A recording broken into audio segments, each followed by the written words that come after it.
Ayan ang mga nagagandahang mga Pilipino sa Singapore, mga pasaway sa Singapore, contestant number 1, contestant number 2. Ayan, habang kami ay bumibili sa value dollar, ginawa na naming diskuhan ang value dollar. Ayan, at eto pa ang pinakamalupit. Habang si Mama ay walang kaalam-alam, pinagtripan ni Pandak ang kanyang likod. O ayan, o diba? O giling-giling, diba? Ang sarap ng giling-giling ni Pandak. Buti na lang nakatingin si Mama dyan sa wallet niya, kundi lagot kami, o diba?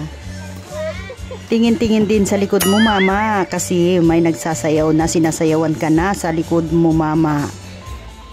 Buti na lang supportive sa amin ang cashier. Sasabihin niya sa amin, "Enjoy ladies, life is too short."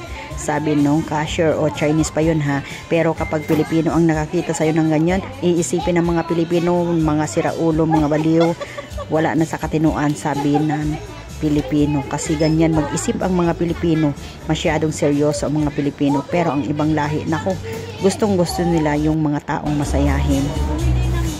And then, ayan na nga, papasok na kami sa loob at saka tuloy-tuloy pa rin ang kaligayahan, kasiyahan ng mga apat. So, ayan na nga, wala na silang pakialam.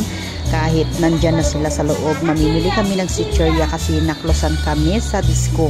Naghahanap kami ng disco kaso lang close na. And then, ayan na nga, kukuha na lang kami dito para doon na lang sa bahay ni Pandak kami tuloy ang ligaya. And then, ayan, nagsasayawan pa rin sila. Wala silang pakialam sa mundo, basta happy lang. Kasi sabi ng cashier, happy lang. Sabi naman ng cashier. So, ayan, ipagpatuloy nila dito sa loob. Lasing yata, mga to, hindi pa uminom eh.